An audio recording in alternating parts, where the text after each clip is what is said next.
எல்லோருக்கும் வணக்கம். எப்படி நல்லா இருக்கீங்களா? எப்பொழுதும் போல் ஒரு சுவையான பரபரப்பான அரசியல் தகவலோடு உங்களை சந்திப்பதில் மற்ற மகிழ்ச்சி. தமிழக பாஜக தலைவராக யார் இருக்க போகிறார் அப்படிங்கிற ஒரு சஸ்பென்ஸ் தொடர்ந்து கொண்டு தான் இருக்கிறது. இப்பொழுது என்ன சொல்லப்படுது சொன்னாக்க, அடுத்த 24 அல்லது 48 மணி நேரத்திலே உறுதியாக இது பற்றி ஒரு தெளிவு உண்டாகும் அப்படிங்கிற ஒரு செய்தி வந்திருக்கிறது. மத்திய அமைச்சராக இருக்கக்கூடிய கிஷன் ரெட்டி இப்பொழுது சென்னை கொண்டிருப்பதாக தகவல்கள் வருகின்றன. இன்னொரு சுவாரஸ்யமான தகவல் என்ன சொல்லப்படுது சொன்னால், அண்ணாமலைக்கு பதிலாக அநேகமாக பொன் ராதாகிருஷ்ணன் போன்ற ஒரு நான் கான்ட்ரவர்ஷியல் ஃபிகர், அதாவது சர்ச்சையில் இல்லாத ஒரு நபர், அவரை நியமித்து விட்டு அண்ணாமலையை இங்கே பாஜகவுடைய பிரச்சார முகமாக ஆக்க வேண்டும் என்ற ஒரு திட்டம் மத்திய பாஜகவுக்கு இருக்கிறது அப்படிங்கிற ஒரு கருத்து சொல்லப்படுகிறது.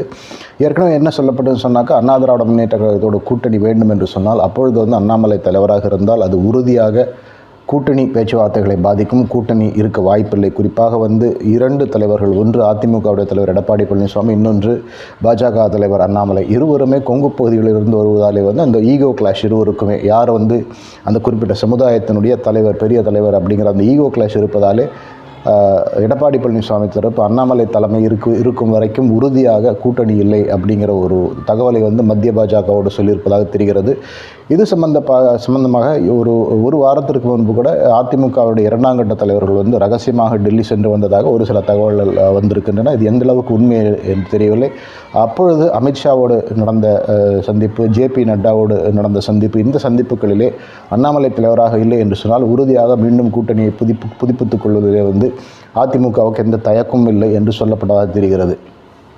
இதிலே அதிமுகலேயே குழப்பம் இருக்குது. ஒன்று அதிமுகவுடைய ஒரு சில தலைவர்கள் கூட்டணி தேவையில்லை, தனியாக போனாலே ஆட்சிக்கு எதிராக, திராவிட முன்னேற்ற கழகத்திற்கு எதிராக இருக்கும் மக்களுடைய அந்த கோபத்தினாலே உறுதியாக மீண்டும் அதிமுக வெற்றி பெற்று வரும், கிட்டத்தட்ட 150 தொகுதிகளிலிருந்து அதிமுக வெற்றி பெறுவதற்கான வாய்ப்பு இருக்கிறதுன்னு சொல்லிட்டு ஒரு சாரார் கருதுகிறார்கள். அதே இன்னொரு சாரார், குறிப்பாக கோவை பகுதியை சேர்ந்த எஸ்பி வேலுமணி, அதே போல் தென் மாவட்டங்களை சேர்ந்த ஒரு சில அதிமுக 2ஆம் கட்ட தலைவர்கள் பாஜகவோட கூட்டணி இல்லை என்று சொன்னால் உறுதியாக அதிமுகவுடைய வாக்கு வங்கி பெரிய அளவிலே சரியும் அப்படிங்கிற ஒரு கருத்தை எடுத்து வைத்திருக்கிறார்கள். அப்படி பெரிய அளவிலே வாக்கு வங்கி சரிந்தால் உறுதியாக அதிமுகவுடைய எதிர்காலம் இரட்டை இலை சின்னம் இருந்தாலும் கூட ஒரு கேள்விக்குறியாக மாறிவிடும் அப்படிங்கிறதுல எந்த சந்தேகம் இல்லைங்கிறது அந்த தரப்பு தலைவருடைய கருத்து. இதில் இந்த பின்னணியிலே இப்பொழுது பாஜக, டெல்லி பாஜக என்ன நினைக்கிறதுன்னு சொன்னால், ஒன்று அண்ணாமலை முடிவெடுத்தபடி தனியாகவே போட்டிடுவோம். அண்ணாமலை மீண்டும் சமீப நாட்களில் என்ன சொல்லி வருகிறார்னு சொன்னால், தமிழ்நாட்டிலே 2026 தேசிய ஜனநாயக கூட்டணியுடைய ஆட்சி அமையும் அப்படின்னு சொல்லியிருக்கார். இந்த தேசிய ஜனநாயக கூட்டணியில் இப்பொழுது இருக்கக்கூடிய கட்சிகள், குறிப்பாக பாமக பெரிய கட்சியாக இருக்கிறது, இன்னும் சில சிறிய கட்சிகள் அந்த கூட்டணியில் இருக்கின்றன.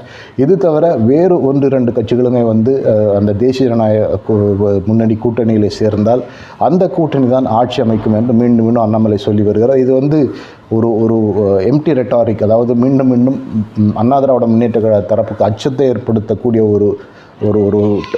ஒரு ஸ்ட்ராட்டஜி ஆக இருந்தாலும் கூட, உண்மையிலேயே அண்ணாமலை சொல்லுவது அல்லது டெல்லி பாஜக அண்ணாமலையிடம் சொல்லியிருப்பது என்ன என்று சொன்னால், ஒருவேளை நீங்கள் தமிழகத்தில் மாநில தலைவராக இல்லாவிட்டால் நீங்கள் கிட்டத்தட்ட அந்த எப்படி கழகங்களிலே கொள்கை பரப்பு செயலாளர் பதவி இருக்கிறதோ அப்படி ஒரு பதவியை உங்களுக்கு கொடுத்து பிரசாரத்தின் முகமாக தமிழகத்தில் அண்ணாமலை இருப்பார்.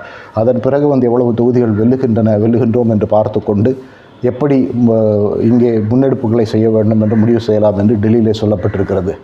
இதற்கு ஏதுவாக ஒரு சர்ச்சையில்லாத ஒரு பெயர், அதாவது இப்போ சமீப நாட்களிலே பல 2ஆம் கட்ட பாஜக தலைவர்கள், எல்முருகன், தமிழிசை சவுந்தரராஜன் போன்றவர்கள்லாம் தொடர்ந்து ட்விட்டரில் பல பதிவுகளை போட்டு இருக்கிறார்கள். அதிலே ஒரு சில பதிவுகளில் அவங்க அண்ணாமலையை குறிப்பிடாமல் போடுகின்றனர். அதே போல் நாமக்கல் மாவட்டத்தில் ஒரு சில பாஜக தலைவர்கள் நியமிக்கப்பட்ட பொழுது அதிலே எல்முருகனுடைய படம் அண்ணாமலையுடைய படத்தை விட பெரியதாக போட்டதிலே இங்கே மாநில தலைவர் யார் என்று பல பாஜகவினர் கேட்டிருக்கிறார்கள். இந்த குழப்பங்கள், இது போன்ற குழப்பங்கள் தொடர்ந்து கொண்டு இருக்கின்றன. அப்படிங்கிறதுனால ஒரு நான் கான்ட்ரவர்ஷியல் ஃபேஸ், அதாவது இவர்களெல்லாம் அல்லாது, எல்முருகனோ இல்லை தமிழிசை சவுந்தரராஜனோ அல்லாது பொன் ராதாகிருஷ்ணன் போன்ற ஒரு மூத்த தலைவர் இங்கு தலைவராக நியமிக்கப்பட்டால், பாஜக தலைவராக நியமிக்கப்பட்டால், அப்பொழுது அண்ணாமலைக்கும் இங்கே பிரசாரத்தை முன்னெடுப்பதிலே பெரிய ஒரு தயக்கம் இருக்காது. டெல்லி பாஜகவுடைய விருப்பப்படி அண்ணாமலை இங்கே பிரசாரத்தின் முகமாக, இன்னும் சொல்லப்போனால் பெரிய அளவில் 234 தொகுதிகளும் தலைமை பொறுப்பு இல்லாமல் பிரசாரத்தினுடைய நாயகனாக அண்ணாமலை இருக்கக்கூடும் என்ற ஒரு கருத்து இருந்து கொண்டிருக்கிறது. இந்த கருத்து இப்பொழுது வந்து பாஜகவில் வந்து வலுப்பெற்று வருகிறது. குறிப்பாக வந்து பாஜகவில் அண்ணாமலை ஆதரவாளர்கள் அண்ணாமலை வந்து தலைவர் பதவியிலிருந்து நீக்கப்பட்டால் நாங்கள் வந்து கட்சிக்கு ஆதரவை மறுபரிசீலனை செய்வோம் என்று ஏராளமான இளைஞர்கள் சொல்லியிருக்கிறார்கள். அந்த இளைஞர்கள் இந்த மாற்றம் வந்தால் உறுதியாக வந்து அந்த மாதிரி ஒரு மனநிலைக்கு போக மாட்டார்கள் என்பது மட்டுமல்ல, களத்திலே அண்ணாமலை ஆதரவு இன்னும் அதுபோல கூடியிருக்கும் என்பது மட்டுமல்ல, பெரிய அளவிலே வந்து பாஜகவுடைய வாக்குகளை வளர்ப்பதற்கு இந்த மாற்றம் ஏதுவாக இருக்கும் அப்படிங்கிறது இப்பொழுது பாஜகவுடைய கணக்காக இருக்கிறது. குறிப்பாக பாஜகவில் வந்து பல டெல்லி தலைவர்கள் வந்து எப்படி என்றாலும் அண்ணா திராவிட முன்னேற்ற கழகத்தை தனியே போக விட்டு அவர்கள் வந்து அந்த கட்சி 2026 வந்து எப்படி இடங்களை வெல்லுகிறது, என்ன வாக்கு வங்கியை வெல்லுகிறது என்பதை பார்த்து கொண்டு அதன் பிறகு வருங்காலத்தில் வந்து அண்ணா திராவிட முன்னேற்ற கழகத்தோடு உறவு தேவையா இல்லையா என்று முடித்து கொள்ளலாம். நமக்கு அதாவது பாஜகவுக்கு வந்து அட் ஸ்டேக் பெரிய அளவிலே வந்து இங்கே தமிழ்நாட்டிலே வந்து வாக்கு வங்கி வளர்ந்தால் போதுமே தவிர இத்தனை தொகுதிகள் வெல்ல வேண்டும், ஆட்சியை உறுதியாக பிடிக்க வேண்டும் என்ற ஒரு லட்சியம் இல்லை. அதுபோல் அது ப்ராக்டிக்கலாக அந்த சிச்சுவேஷன் இல்லைங்கிறது முக்கியமாக பார்க்க வேண்டும். அந்த சூழ்நிலையிலே தனியே போட்டியிட்டு கட்சியை வளர்த்து இந்த ஒரு மாற்றத்தை கொண்டு வந்து, அதாவது ஒரு நான் கான்ட்ரவர்ஷியல், ஒரு யாருக்கும் எந்த ஒரு அணியின் தலைவராக இல்லாமல் பொதுவாக ஒரு மூத்த தலைவராக பொன்னார் போன்ற ஒருவரை வந்து தலைவராக்கி அவருக்கு பின் பிரசார ஆயுதமாக அண்ணாமலை ஆக்கினால் உறுதியாக வந்து பாஜகவுக்கு ஒரு பெரிய வலு தருவது மட்டுமில்லாமல் ஏற்கனவே பாஜகவில் வந்து அண்ணாமலைக்கு இருக்கும் பேராதரவு சற்றும் குறையாமல் இருக்கக்கூடிய வாய்ப்பு இருப்பதாக இப்பொழுது கணக்குகள் போடப்பட்டு வருகின்றன. அண்ணா திராவிட முன்னேற்ற கழகத்தை பொறுத்தவரை அவர்கள் பல முறை வந்து கூட்டணிக்கு எங்களுக்கு விருப்பமில்லை என்று நாளொரு மணியும் பொழுதொரு வண்ணமாக சொல்லிக் கொண்டிருக்கிறார்கள் என்பது எல்லோரும் அறிந்ததுதான்.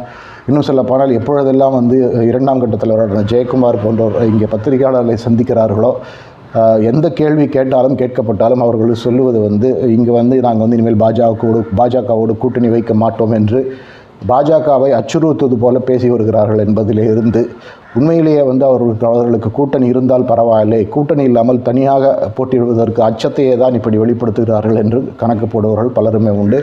டெல்லியில் உள்ள பத்திரிகையாளர் பலருமே வந்து இதை சொல்லியிருக்கிறார்கள், இந்த கருத்தை பதிவும் செய்திருக்கிறார்கள் பல இன்டர்வியூஸில் எல்லாமே. இந்த சூழ்நிலையில் இந்த மாற்றம் அடுத்த 48 மணி நேரத்தில் தெரிய வரலாம். அதாவது ஜனவரி 31க்கு முன்னதாக தமிழகத்திலே வந்து யார் பாஜகவுடைய தலைவராக இருப்பார் என்பது உறுதியாக முடிவு செய்யப்படும் என்று தெரிகிறது. அது எல்லோரும் எதிர்பார்க்கும் அண்ணாமலையாக இருக்க வேண்டும் என்ற அவசியம் இல்லை என்ற ஒரு கருத்து இப்பொழுது பரவலாக இருந்து வருகிறது. அதுபோல் ஏற்கனவே நாம் இந்த காணொலியில் சொன்னது போல் வந்து ஒரு நான் கான்ட்ரவர்ஷியல் ஃபிகர், ஒரு மூத்த தலைவர், அந்த தலைவருக்கு பின் அணிதிரண்டு எல்லா இளைஞர்கள் அண்ணாமலை தலைமையை ஏற்று இந்த பிரசாரத்தை பெரிய அளவில் முன்கொண்டு பாஜகவுடைய வாக்குகளை வளர்ப்பதற்கு பெரிய அளவில் பாடுபடுவார்கள் என்ற ஒரு திட்டம் தான் இப்பொழுது பாஜக இருப்பதாக தெரிகிறது. இது எந்த அளவுக்கு நடைமுறையில் இருக்கும் அல்லது மீண்டும் தொடர்ந்து இங்கே 2026 சட்டமன்ற தேர்தல் வரை ஸ்டேட்டஸ்கோ, அதாவது அண்ணாமலையை தலைவராக இருக்க விட்டு எந்த மாற்றமும் செய்யாமல் பாஜக இருக்குமா என்பதையும் பொறுத்திருந்து பார்க்க வேண்டும். இது இப்போது இருக்கும் தகவல். இந்த தகவல் அடுத்த 48 மணி நேரத்தில் எப்படி மாறுகிறது என்று தெரியவில்லை. இந்த மாற்றம் வந்தால் ஒருவேளை அண்ணாமலை வந்து ஒரு கொள்கை பரப்பு செயலாளர் போல இல்லை பீரங்கி பிரச்சாரத்தினுடைய முகமாக மாறினால் எந்த அளவுக்கு அது வந்து பாஜகவிலே அண்ணாமலை ஆதரவாளர்களை மகிழ்ச்சியாக வைத்திருக்கும் என்ற ஒரு மிகப்பெரிய ஒரு அந்த ரிஸ்க் இருக்கிறது அப்படிங்கிற சந்தேகம் இல்லை. பொறுத்திருந்து பார்ப்போம். சரியாக இன்னும் பிப்ரவரி 1ஆம் தேதிக்கு முன்பாக பாஜக எப்படி இங்கே முன்னெடுப்புகளை செய்கிறது என்பது தெளிவாக தெரிந்துவிடும். அதன் பிறகு ஒருவேளை அண்ணா திராவிட முன்னேற்ற கழகத்தோட கூட்டணி இல்லை என்ற ஒரு தீர்க்கமான முடிவு இருந்தால் அதிமுக சட்டப்பேரவை தேர்தலிலே வந்து அவர்கள் எதிர்பார்க்கும் மாதிரி இந்த ஆன்டி இன்கம்பன்சி மக்களுடைய கோபத்தை கையில் எடுத்து அந்த கோபத்தை வந்து அதிமுக ஆதரவு வாக்குகளாக மாற்றி அவர்கள் வந்துவிடுவார்களா, இல்லை பரவலாக எல்லோரும் சொல்வதைப் போல அதிமுக இன்னும் சரிவை சந்திக்க வாய்ப்பு இருக்கிறதா என்பதெல்லாம் பொறுத்திருந்து பார்ப்போம். உங்கள் நேரத்துக்கு மிக்க நன்றி. மீண்டும் ஒரு பரபரப்பான தகவலோடு நான் விரைவில் சந்திக்கிறேன். மிக்க நன்றி.